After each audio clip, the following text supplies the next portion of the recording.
आज की सबसे बड़ी खबर आपके लिए यह है कि भारत सरकार ने पॉपुलर फ्रंट ऑफ इंडिया यानी पीएफआई और उसके 8 सहयोगी संगठनों पर 5 वर्ष के लिए प्रतिबंध यानी बैन लगा दिया है और यह कार्रवाई अनलॉफुल एक्टिविटीज प्रिवेंशन एक्ट यानी यूएपीए कानून के तहत हुई है, जो आतंकवादी गतिविधियों को रोकने का काम करता है। भारत के केंद्रीय गृह मंत्रालय ने इस प्रतिबंध का ऐलान आज सुबह 5:43 पर किया। यानी आप में से बहुत सारे लोग तो उस समय सो रहे होंगे। सुबह सुबह यह ऐलान हुआ, इसलिए आज बहुत सारे लोग ये भी सवाल पूछ रहे हैं कि क्या इसके पीछे भी कोई खास वजह है। असल में भारत सरकार जब भी ऐसे किसी भी मामले में गैजेट नोटिफिकेशन जारी करती है तो यह काम या तो दोपहर के समय होता है या फिर रात को 8 से 11 बजे के बीच किया जाता है, और ऐसा बहुत ही कम होता है जब सरकार इतनी सुबह सुबह कोई गैजेट नोटिफिकेशन जारी करे। लेकिन पीएफआई के मामले में सुबह का वक्त इसलिए चुना गया क्योंकि सरकार और सुरक्षा एजेंसियां इस मामले में जरा सी भी देर नहीं करना चाहती थीं और बहुत संभल कर कदम रख रही थीं। सबसे पहले 27 सितंबर को देर रात 2 बजे से सुबह 7 बजे तक दूसरे चरण की रेड की गई, जिसमें लगभग 250 लोगों को हिरासत में लिया गया। इस रेड के बाद रात को 9:45 पर गृह मंत्रालय की एक हाई लेवल मीटिंग हुई, जिसमें एनआईए के डीजी, ईडी के डायरेक्टर और इंटेलिजेंस ब्यूरो के चीफ शामिल हुए। इस बैठक में पीएफआई पर बैन लगाने का फैसला हुआ और इसके बाद रात 11:43 पर यह बैन लागू करने के लिए एक गैजेट नोटिफिकेशन तैयार हो चुका था, जिसे पहले होम मिनिस्टर अमित शाह और फिर बाद में प्रधानमंत्री नरेंद्र मोदी के पास भेजा गया। और रात भर काम करने के बाद सरकार ने आज सुबह सुबह 5:43 पर यह नोटिफिकेशन जारी कर दिया और इस तरह पीएफआई पर यह बैन आज लागू हो गया। यानी जिस समय आप सब, पूरा देश सो रहा था, भारत की सरकार जागी हुई थी और इस प्रतिबंध पर काम कर रही थी। केंद्र सरकार ने पीएफआई के अलावा उसके 8 दूसरे सहयोगी संगठनों पर भी 5 साल का बैन लगाया है। इनमें कैंपस फ्रंट ऑफ इंडिया का काम था मुस्लिम युवाओं को पीएफआई की विचारधारा से जोड़ना। नेशनल विमेंस फ्रंट का काम था मुस्लिम महिलाओं को संगठित करना। ऑल इंडिया इमाम्स काउंसिल का काम था मौलवियों और मुस्लिम धर्मगुरुओं को एक साथ एक मंच पर लाना। रीहैब इंडिया फाउंडेशन के जरिए गरीबों की मदद करने का दावा किया जाता था और national confederation of human rights organisation नाम की संस्था ने मानव अधिकारों की एक शानदार दुकान खोली हुई थी। यानी पीएफआई का मकसद देश के हर वर्ग को अपने साथ बहकाकर उसका ब्रेन वॉश करके जोड़ना था और यह संगठन हमारे देश के सिस्टम में रहकर भारत में इस्लामिक शासन लाना चाहता था और भारत के टुकड़े टुकड़े करने का सपना देखता था। हालांकि इस बैन के बाद अब देश भर में पीएफआई के दफ्तरों पर ताला लगना शुरू हो गया है। पहली बात, अभी पीएफआई और उसके सहयोगी संगठनों पर स्थायी और पूर्ण प्रतिबंध नहीं लगा है। यानी ये जो बैन है इसे अभी अस्थायी ही माना जाएगा, और वो इसलिए क्योंकि केंद्र सरकार को इस मामले में अब एक ट्राइब्यूनल बनाना होगा जिसकी अध्यक्षता हाई कोर्ट के सिटिंग जज करेंगे। आप इस ट्राइब्यूनल को एक विशेष अदालत भी कह सकते हैं, जिसे अगले 6 महीनों में यह फैसला करना होगा कि पीएफआई पर लगाया ये प्रतिबंध सही है या नहीं। और अगर ये ट्राइब्यूनल इस प्रतिबंध को न्याय संगत मानता है तो ये बैन अगले 5 साल के लिए जारी रहेगा। लेकिन अगर ट्राइब्यूनल ये समझता है कि इस बैन को जारी रखने के ठोस सबूत नहीं है और ये प्रतिबंध सही नहीं लगा तो इस प्रतिबंध को हटा लिया जाएगा। और बड़ी बात यह है कि इस दौरान पीएफआई के लोगों को अपना पक्ष रखने का भी पूरा अधिकार होगा। इसके अलावा यह बैन अभी 5 साल के लिए ही लगाया गया है, यानी 5 साल के बाद सरकार फिर से इस प्रतिबंध की समीक्षा करेगी और उसके बाद यह फैसला होगा कि यह बैन बरकरार रहे या फिर इसे हटा लिया जाए। दूसरी बड़ी बात, पीएफआई पर यह कार्रवाई यूएपीए के सेक्शन 3 के तहत हुई है, जो पीएफआई और उसके बाकी सहयोगी संगठनों को टेररिस्ट ऑर्गेनाइजेशन नहीं बल्कि अनलॉफुल ऑर्गेनाइजेशन मानता है। अनलॉफुल ऑर्गेनाइजेशन का मतलब है गैर कानूनी संगठन और टेररिस्ट ऑर्गेनाइजेशन का मतलब होता है एक आतंकवादी संगठन। सरल शब्दों में कहें तो केंद्र सरकार ने आतंकवादी गतिविधियों के लिए पीएफआई पर प्रतिबंध तो लगाया है, लेकिन अभी उसे आतंकवादी संगठन नहीं घोषित किया है। इसलिए आज हम ये मांग करते हैं कि पीएफआई को अब आतंकवादी संगठन घोषित किया जाए। इस समय देश में कुल 42 संगठन ऐसे हैं जिन्हें केंद्र सरकार ने आतंकवादी संगठनों की सूची में रखा है, जबकि 14 संगठन ऐसे हैं जो गैर कानूनी संगठनों की श्रेणी में आते हैं। इनमें पीएफआई के अलावा खालिस्तानी संगठन सिक्स फॉर जस्टिस और जाकिर नाइक की संस्था इस्लामिक रिसर्च फाउंडेशन भी शामिल है। तीसरी बात, पीएफआई के जिन सहयोगी संगठनों पर प्रतिबंध लगा है उनमें social democratic party of India यानी एसडीपीआई शामिल नहीं है। एसडीपीआई पीएफआई की एक राजनीतिक पार्टी है और इस पर अभी प्रतिबंध नहीं लगाया गया है, लेकिन क्योंकि पीएफआई पर बैन लग चुका है इसलिए चुनाव आयोग चाहे तो अब इस पार्टी से पूछ सकता है कि उसकी मान्यता रद्द क्यों ना की जाए और मान्यता रद्द कर भी सकता है। एसडीपीआई का गठन वर्ष 2009 में हुआ था और इसने 2014 और 2019 का लोकसभा चुनाव भी लड़ा था। हालांकि इस पार्टी के किसी भी उम्मीदवार को तब जीत नहीं मिली थी। फिलहाल केरल, कर्नाटक, तमिलनाडु और मध्य प्रदेश में इस पार्टी के चुने हुए पार्षद और सरपंच काम कर रहे हैं और इस बैन का उन पर कोई असर नहीं होगा। इसके अलावा इस पार्टी के ना तो चुनावों में हिस्सा लेने पर रोक होगी और ना ही इसे कोई कार्यक्रम आयोजित करने से रोका जाएगा। अब हम पीएफआई को लेकर आपके सामने एक बहुत बड़ा खुलासा करने वाले हैं। अब जो तस्वीर आप देखेंगे ये तस्वीर मलयालम भाषा में प्रकाशित होने वाली एक मैगजीन की है। इस मैगजीन का नाम है तेजस और इस मैगजीन के फ्रंट पेज पर आप आतंकवादी ओसामा बिन लादेन की तस्वीर देख सकते हैं।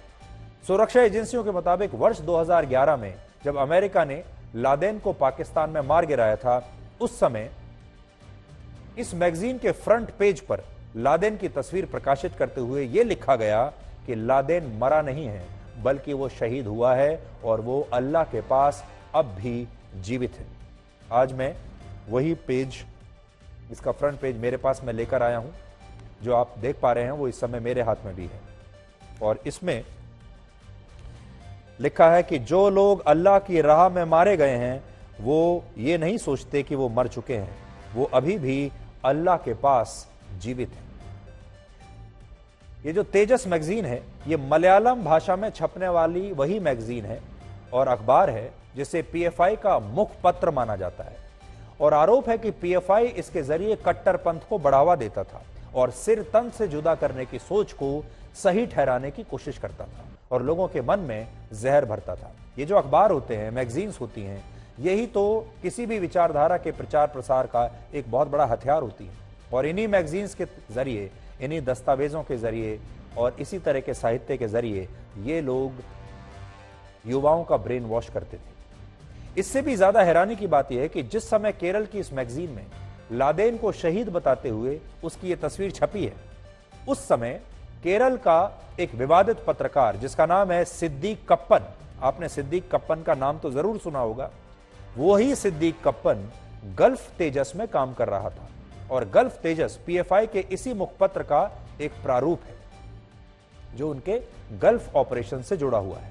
कुछ समय पहले उत्तर प्रदेश की सरकार ने कोर्ट में, अदालत में यह बताया था कि लादेन की तस्वीर वाली यह पत्रिका सऊदी अरब के जेद्दा शहर में भी प्रकाशित हुई थी और उस समय सिद्दीक कप्पन नाम का यह पत्रकार गल्फ तेजस के जेद्दा एडिशन के लिए काम करता था। अब क्योंकि पीएफआई जो है वो एक खास समुदाय से, एक खास धर्म के लोगों से जुड़ा हुआ है, तो जाहिर है इस पर तुष्टीकरण की राजनीति तो जरूर होगी, वोट बैंक की राजनीति जरूर होगी। इस पर राजनीति बहुत सारे नेता अब कर रहे हैं। जो लोग इस बैन का विरोध कर रहे हैं, अब उनका यह कहना है कि अगर पीएफआई पर बैन लगाया है तो सरकार को आरएसएस पर भी बैन लगाना चाहिए और ऐसे नेताओं में असदुद्दीन ओवैसी और लालू प्रसाद यादव और कांग्रेस पार्टी के भी बहुत सारे नेता हैं। लेकिन हम आपको 5 पॉइंट्स में बताएंगे कि आरएसएस और पीएफआई में बुनियादी अंतर क्या है। आरएसएस की छवि बिल्कुल साफ सुथरी है। आरएसएस पर आज तक टेरर फंडिंग और आतंकवादी गतिविधियों में शामिल होने का कभी कोई आरोप नहीं लगा, जबकि पीएफआई का पूरा इतिहास इस्लामिक कट्टरपंथ और आतंकवादी गतिविधियों से भरा पड़ा है और कुछ मामलों में अदालतों द्वारा उसे दोषी भी पाया गया है। आरएसएस में धर्म के नाम पर लोगों का सिर तन से जुदा करना नहीं सिखाया जाता, जबकि पीएफआई पर आरोप है कि उसने पूरे देश में एक कार्यक्रम चलाकर मुस्लिम नौजवानों को इसकी ट्रेनिंग दी और ब्रेन वॉश किया। आरएसएस का कोई स्वयंसेवक आईएसआईएस जैसे आतंकवादी संगठनों में भर्ती नहीं हुआ, लेकिन पीएफआई के सैकड़ों लोग इसमें भर्ती हुए हैं, बल्कि इराक, सीरिया और अफगानिस्तान में इन लोगों ने आतंकवादी हमले भी किए। आरएसएस और पीएफआई दोनों कार्डर बेस्ड ऑर्गेनाइजेशंस हैं, लेकिन दोनों में एक बड़ा अंतर यह है कि आरएसएस की शाखाओं के बारे में आज हर कोई जानता है और आरएसएस की शाखाओं में आपकी पर्सनैलिटी पर काम किया जाता है, आपको देशभक्त बनाया जाता है, आपके अंदर देशभक्ति का जज्बा पैदा किया जाता है। लेकिन पीएफआई कैसे ऑपरेट करता है, इसकी जानकारी एक तो किसी को नहीं है, और उसमें एक ही बात सिखाई जाती है, कैसे इस देश के टुकड़े टुकड़े करने हैं। आरएसएस ने भारत को 2 प्रधानमंत्री दिए हैं, अटल बिहारी वाजपेयी और नरेंद्र मोदी, लेकिन पीएफआई ने इस देश को सिर्फ आतंकवादी ही दिए हैं। अब हम आपको आज की एक बिल्कुल अलग खबर बताते हैं, आपको अंतरिक्ष में लेकर चलते हैं। कल्पना कीजिए अगर अंतरिक्ष में कोई एस्ट्रॉइड यानी कोई विशाल चट्टान पृथ्वी की तरफ आ रही हो तो आप क्या करेंगे। आपने अक्सर हॉलीवुड की फिल्मों में इस तरह की कल्पनाओं को जरूर देखा होगा, इस तरह की कहानियों को देखा होगा, जब एक बहुत बड़ी चट्टान या एक छोटा सा ग्रह तेजी से पृथ्वी की तरफ बढ़ रहा है और वो पृथ्वी को नष्ट कर सकता है। और उस समय सारे लोग, सारे वैज्ञानिक ये तरकीब लगाने में लगे हैं कि कैसे इसको रोका जाए, कैसे इस ये जो टकराव है इसे रोका जाए। लेकिन अब अंतरिक्ष में पहली बार ऐसा हुआ है जब कोई स्पेसक्राफ्ट किसी एस्ट्रॉइड से वाकई में जाकर टकराया है, और इस तरह की प्रक्रिया को प्लैनेटरी डिफेंस टेस्ट कहते हैं, और नासा कई दशकों से इस मिशन पर काम कर रहा था। इस वीडियो में आप आज देख पाएंगे कि जैसे नासा का यह अंतरिक्ष यान इस एस्ट्रॉइड के करीब जाता गया, वैसे वैसे ये बड़ा दिखने लगा, और बाद में जब इन दोनों के बीच एक टक्कर हुई तब इस अंतरिक्ष यान की रफ्तार 22,500 किलोमीटर प्रति घंटा थी। अब तक नासा और दूसरी अंतरिक्ष एजेंसियां 10 लाख से ज्यादा एस्ट्रॉइड्स का पता लगा चुकी हैं, जिनमें से 27,000 एस्ट्रॉइड्स पृथ्वी से सूर्य जितने दूर हैं, और इनमें से कई एस्ट्रॉइड्स का पृथ्वी से टकराने का खतरा बना रहता है। यहां एक दिलचस्प जानकारी आपके लिए यह भी है कि नासा जिस मिशन को अंतरिक्ष में सफल कर पाया, उस मिशन की कल्पना हॉलीवुड की फिल्मों में बहुत पहले ही की जा चुकी है। फिलहाल नई दिल्ली रेलवे स्टेशन पर हर रोज औसतन 400 ट्रेन आती जाती हैं, और प्रतिदिन 4,30,000 यात्री यहां से ट्रेनों में सफर करते हैं। लेकिन स्टेशन पर इन्हें तमाम तरह की दिक्कतों का सामना करना पड़ता है। पहले तो स्टेशन तक पहुंचने में ही ट्रैफिक जैम का सामना करना पड़ता है, फिर स्टेशन पर एक प्लेटफॉर्म से दूसरे प्लेटफॉर्म तक जाने में मुश्किलें होती हैं, फुट ओवरब्रिज से लेकर सीढ़ियों तक की में सब जगह भीड़ भाड़ होती है, और अगर स्टेशन पर कुछ देर के लिए ठहरना पड़ जाए तो यात्रियों को बैठने के लिए जगह बहुत कम मिलती है। लेकिन अब ये सारी समस्याएं दूर हो जाएंगी, क्योंकि नया स्टेशन फुट ओवरब्रिज से मुक्त होगा। नई दिल्ली रेलवे स्टेशन पर अब 150 से ज्यादा लिफ्ट्स और एस्केलेटर्स होंगे। अब आप सोचिए, जब ये नए रेलवे स्टेशन बनकर तैयार होंगे तब रेल का सफर कितना सुविधाजनक होगा, क्योंकि भारत में रोज 2 से 2.5 करोड़ लोग रेल में सफर करते हैं। आज ही रेल मंत्रालय ने यह कहा है कि शुरुआत में देश के 199 रेलवे स्टेशन को रीडेवलप किया जाएगा, जिसमें 47 स्टेशन को नए सिरे से बनाने के लिए टेंडर का काम शुरू हो चुका है, और 32 दूसरे स्टेशन के टेंडर की प्रक्रिया चल रही है।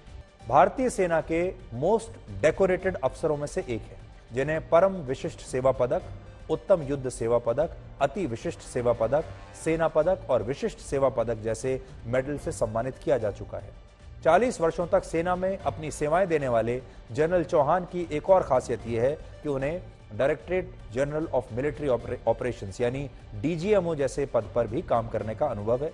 इसके अलावा जनरल अनिल चौहान को जम्मू कश्मीर के आतंकवाद विरोधी अभियानों से लेकर पूर्वोत्तर में सेना की कमान संभालने का भी अनुभव है। जनरल चौहान पूर्वी कमान के general officer commanding in chief भी रह चुके हैं, और उनकी उम्र काफी बहुत ज्यादा नहीं है। फिलहाल उनकी उम्र है मात्र 61 वर्ष, यानी वो लंबे समय तक अपनी सेवाएं दे सकते हैं। हालांकि भारतीय सेना में उनकी भर्ती 1981 में 11 गोरखा राइफल्स में हुई थी।